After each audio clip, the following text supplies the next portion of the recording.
Alright mga kayats, dahil sinugutom tayo, naisip kong iluto yung kamote na binili ko kahapon.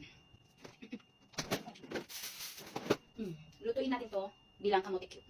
So, tara, samahan niyo ako. Oh, mali. Ayan.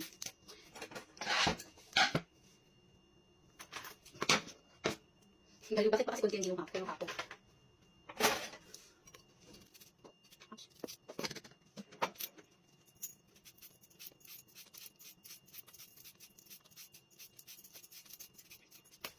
So, ayan, napila pa natin siya.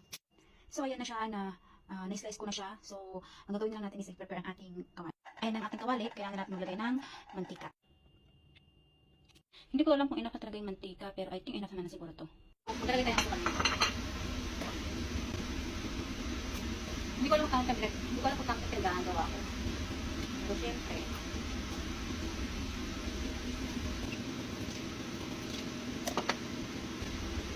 So, isa-tusaw natin sa asukal.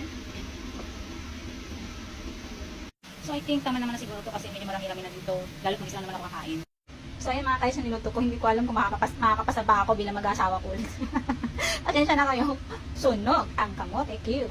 Siyempre mga kayats, hindi naman kompleto ang sunog ng kamote cube kung walang kape. Old Town White Coffee lang ang kape ni Yats.